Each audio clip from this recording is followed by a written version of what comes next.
நான் ஒரு பையனா பிறந்திருக்கலாம் பிகாஸ் ஆஃப் பையனா ஃப்ரீடம் கிடைக்கும், பையனா ஜாலியாக எங்கன்னா சுற்றலாம், பையனா எப்படி வேணாலும் உட்காரலாம், பையனா எப்படி வேணாலும் பேசலாம், கொஸ்டின்ஸே கேட்க மாட்டாங்க.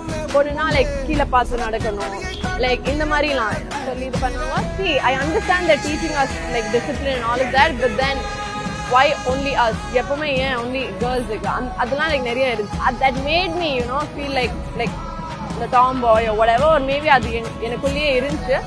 But then later when I started experiencing womanhood, அதை எக்ஸ்பீரியன்ஸ் பண்ணும்போது எனக்கு வந்து I'm blessed to be a woman எனக்கு ஃபீல் ஆச்சு. என் ஃபைனல்ஸ் ஃபைட் அப்போ it was my first day of period. Usually எனக்கு ரொம்ப லைக் பேடாக இருக்கும் பீரியட், என் பாடி அந்த மாதிரி ரியாக்ட் பண்ணும். I did go and fight without anything that அதை எனக்கு ஸ்டாப்பே பண்ணலை, எனக்கு புரியுதா? ஸோ அது வந்து நான் ஒரு எக்ஸ்கியூஸாக எப்பவுமே எடுத்துகிட்டு வர மாட்டேன், எடுத்துகிட்டு வரக்கூடாது யாருமே. அது I think that shouldn't stop you. So ஒரு டோர்னமெண்ட்டில் ஒரு லேடி எனக்கு ஹெல்ப் பண்ணிட்டு இருந்தாங்க. அப்போ நான் ஒரு சின்ன பொண்ணு, இப்போ at least I've like grown up. அப்போ I was just 19 years old. And அப்போ வந்து எனக்கு பீரியட்ஸ் வரும்போது she told me something, women are more stronger when they're on the period. நான் சும்மா சொல்ல, there's really a science behind it.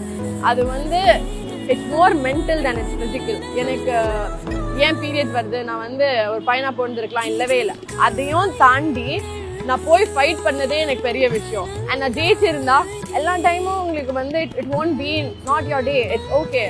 இப்போ எனக்கு பயங்கரமா பெயின் ஆகும், லைக் வாமிட்லாம் பண்ணுவேன்னா, என் அம்மாவுக்கு என் தங்கச்சிக்கு பெயினே இருக்காது, நார்மலா இருக்கும்.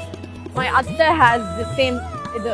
So everybody's body is different. உங்களுக்கு லீவ் வேணும்னா நீங்க லீவ் எடுத்துக்கலாம். பட் அது வந்து நம்ம ஒரு எக்ஸ்கியூஸா நம்ம மைண்ட்ல எப்பவுமே போட்டுக்கிட்டோம்னா நம்மளுக்கு வந்து அது there's something called psychosomatic, சரியா? அந்த எக்ஸ்கியூஸை மைண்டுக்கு எடுத்துக்கிட்டோம்னா நம்மளுக்கு வரதுக்கு முன்னாடி கூட எனக்கு பெயின் வரப்போகுது, நான் எப்படி பெர்ஃபார்ம் பண்ணுவேன், நம்மளே நம்ம வந்து டவுன் பண்ணிக்கிற மாதிரி ஆயிரும். நம்ம கான்ஃபிடென்ஸ் இருக்கட்டும், அந்த நெகட்டிவிட்டி வந்து நம்ம வெளியில விட நம்மளுக்கு உள்ளதான் இருக்கு ஃபுல்லா.